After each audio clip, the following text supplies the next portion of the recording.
जय मसीह के दोस्तों, परमेश्वर आपको आशीष दे प्रभु यीशु मसीह के नाम से। उत्पत्ति अध्याय 4, इसका स्टोरी आपको अच्छे तरह से पता है। इसमें स्टोरी क्या है? केन और हाबिल का स्टोरी है। उत्पत्ति अगर हम 4 अध्याय पढ़ते हैं तो यहाँ पर ये केन और हाबिल का स्टोरी है जो आपको पता है, पर इसमें ऐसी बात क्या है जो आप नहीं जानते हो। देखिए दोस्तों, इसमें थोड़ा सा मैं बताऊंगा। ये यहाँ पर लिखा है, जब आदम अपनी पत्नी हवा के पास गया तब उसने गर्भवती होकर केन को जन्म दिया और कहा, मैंने यहोवा की सहायता से एक पुत्र को जन्म दिया है। फिर वो उसके भाई हाबिल को भी जन्म दिया। हाबिल तो भेड़ बकरी का चरवाहा बन गया, परंतु केन भूमि पर खेती करने वाला किसान बना। यहाँ पे लिखा है, कुछ दिनों के बाद केन यहोवा के पास भूमि की उपज में से कुछ लाया और हाबिल भी अपनी भेड़ बकरिया के कई एक पहलौठे बच्चे भेंट चढ़ाने को लाया और उनकी चर्बी भेंट चढ़ाई। तब यहोवा ने हाबिल और उसकी भेंट को तो ग्रहण किया, परंतु केन और उसकी भेंट को उसने ग्रहण ना किया।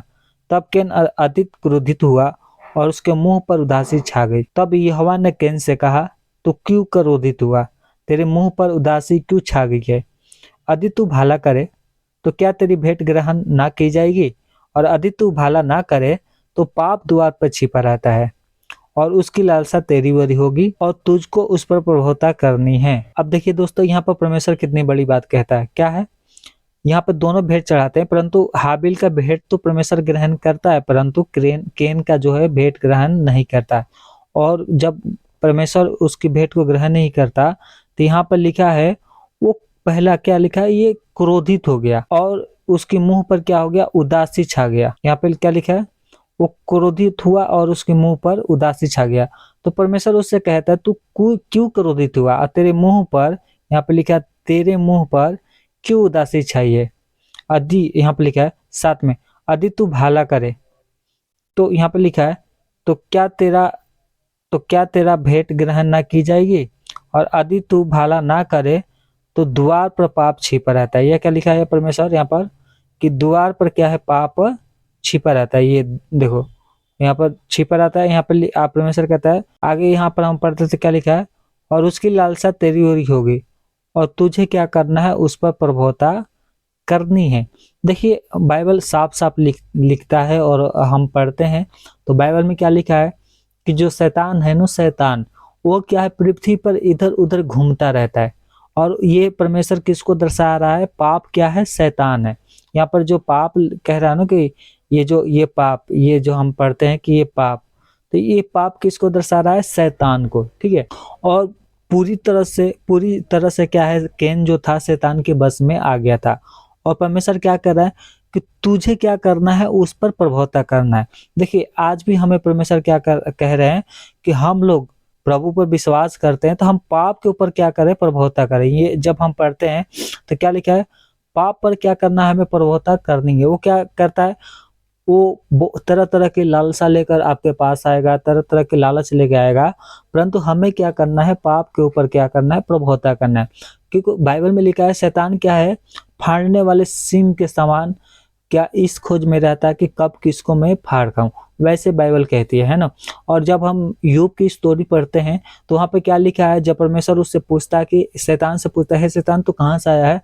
तो बोल रहा, मैं तो पृथ्वी पर इधर उधर घूमता रहता हूँ और मैं मतलब इस ढूंढ में रहता हूँ, इस धुन में रहता हूँ कि मैं किसको पकड़ूं, किसको फाड़ूं, किसको खाऊं। मतलब परमेश्वर से इससे कहता है। तो परमेश्वर उससे पूछता है, क्या तूने यूब पे ध्यान दिया? ध्यान देने का मतलब क्या है? कि तू यूब का सत्यानाश करने के बारे में सोच रहा है क्या? उसके बारे में कुछ परीक्षा करने की सोच रहा है क्या? मतलब ऐसे परमेश्वर पूछते हैं। तो वो क्या बोला? हाँ, मैं सोच तो रहा हूँ, जब भी जाता हूँ क्या है, तेरा बड़ा लगा हुआ है और मैं उसके जीवन में प्रवेश नहीं कर पाता हूँ क्योंकि तूने उसको बड़ा लगा कर रखा है। और वहां पर क्या बोलता है शैतान, कि ये जो यूब है ना, वो लालच की वजह से तेरा भय मानता है। तूने उसकी जितना धन संपत्ति है उस पर क्या आशीष दे रखा है, इसलिए तेरा भय मानता है। अगर तू उससे छीन लेगा ना तो तेरा भय मानना छोड़ देगा। और शैतान क्या करता है? परमेश्वर के पास से चला जाता है और क्या करता है? यूब का सब खत्म कर देता है। उसका धन संपत्ति सब खत्म हो जाता है। उसकी जो संतान थी, 7 बेटे 3 बेटियां, उसको भी खत्म कर देता है। और लास्ट में क्या है ना, उसके शरीर में खुजली वाले फोड़े घाव निकल जाते हैं। और लास्ट में उसकी बीबी आके बोलती है कि अभी भी तू परमेश्वर की महिमा कर रहा है। अब क्या कर, परमेश्वर की निंदा कर, और चाहे मर जा तो मेरे को कोई गम नहीं है, मतलब ऐसे वो बोलती है। परंतु वो डांटता है, यूब कहता है कि जिस परमेश्वर ने हमें सुख दिया, क्या उस परमेश्वर से हमें दुख लेना नहीं चाहिए? तो वो क्या कहता है कि परमेश्वर का नाम धन्य है, परमेश्वर ने दिया और परमेश्वर ने लिया, इसलिए परमेश्वर का नाम धन्य है। और इस बात में अटल रहता है और कहता है मैं मर भी जाऊंगा तो भी परमेश्वर की महिमा करूंगा, नहीं छोड़ूंगा, परमेश्वर का नाम धन्य है। और फिर क्या है, शैतान उसके पास से चला जाता है। वो क्या है, हो जाता है, शैतान लज्जित होता है। और पता है जब परीक्षा से पास होता है यूं, तो परमेश्वर उसको 2 गुना क्या करता है, आशीष देता है। इसी प्रकार से यहाँ पर भी यूब इसको सिखाना चाहते हैं, यहाँ पर परमेश्वर इसको सिखाना चाहते हैं केन को कि पाप पर क्या करना है, तुझे प्रभुता करना है। ये जो पाप है, ये पाप क्या है, द्वार पे छिपा रहता है। यहाँ पर क्या लिखा है, पाप द्वार पर छिपा रहता है और परमेश्वर क्या करता है, और उसकी लालसा तेरी ओर होता है। शैतान क्या है, हमारी खोज में रहता है कि मैं कैसे इसको पाप में गिराऊं। और ये क्या लिखा है, और तुझे उस पर प्रभुता करना है। क्या कह रहा है परमेश्वर, कि तुझे उस पर प्रभुता करना है। ये केन को बोल रहा है, परंतु ये आज के डेट में परमेश्वर कह रहा है कि तुझे क्या करना है, उस पर प्रभुता करना है।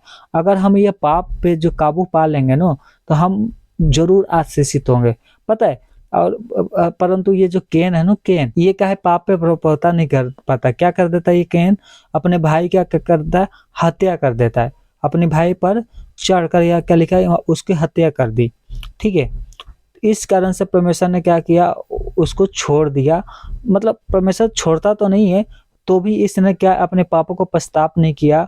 और क्या हो गया, अगर हम नीचे आते हैं तो यहाँ पर लिखा है, क्या लिखा है, अगर हम इसको ध्यान से पढ़े तो यहाँ पर लिखा है, तब देखो, तब केन यहोवा के सम्मुख से निकल गया। ये क्या लिखा है, तब केन यहोवा के सम्मुख से निकल गया। अगर हम ये इसको 16 अध्याय पढ़ते हैं तो वो क्या है, ये परमेश्वर बोला तुझे पाप पे क्या करना है, प्रभुता करना है, परंतु इसने क्या किया, ये परमेश्वर के सम्मुख से निकल गया, यानी परमेश्वर को छोड़ दिया और अपनी मर्जी करने लग गया। और क्या किया, ये पूरी तरह से शैतान की बस में आ गया। अगर हम पूरा चैप्टर इसको पढ़ते हैं तो पता है, ये जो केन का जो वंश है ना, ये जो शैतान जो स्वर्ग से बाहर निकाले गए थे, ये केन के वंश को चुने और क्या किया, इनके द्वारा क्या है, एक शहर बसाया। और इसी के द्वारा क्या हुआ, इन्हीं के, ये जो केन का वंश है ना, 2 विवाह किया। इन्हीं के वंश में से क्या है, 2 विवाह करना लोगों ने स्टार्ट कर दिया। तो इसलिए क्या है, देखिए यहाँ पे लिखा ना, मेलिक ने क्या कर दिया था, 2 विवाह कर ली। परमेश्वर ने आज्ञा नहीं दिया था कि हमें 2 विवाह करना है, क्योंकि परमेश्वर ने एक ही स्त्री को और एक पुरुष को बनाया था। अगर वो 2 शादी करना चाहता, मतलब परमेश्वर करवाना चाहता तो 2 स्त्री बना देता, परंतु उसने एक ही क्यों बनाया, क्योंकि वो चाहता था कि वो पवित्र, जो बच्चे पैदा होते हैं वो पवित्र हो। और इन्हीं लोगों ने क्या किया, परमेश्वर की सारी सृष्टि को खराब करके रख दिया। इनके पीछे किसका हाथ था, शैतान के भी हाथ था, ठीक है। जितना जो पाप आया ना, सब शैतान के वजह से संसार में आया है। इसलिए परमेश्वर क्या कहता है कि हमें क्या है, पाप पर प्रभुता करना है, जिससे शैतान क्या हो जाए, लज्जित हो जाए। शैतान लज्जित होगा तो परमेश्वर की महिमा होगा। अगर आप पाप में गिरते जाएंगे तो शैतान क्या करता है, हंसता है। किसके सामने हंसता है, परमेश्वर के सामने। बोलता देख, तू इसके ऊपर घमंड करता था ना, देख कैसे कैसे पाप कर रहा है। तो इसलिए परमेश्वर कहता है कि हमें क्या करना है, पाप पर प्रभुता करना है। तो मुझे आशा है ये वीडियो आपको अच्छे लगे होंगे।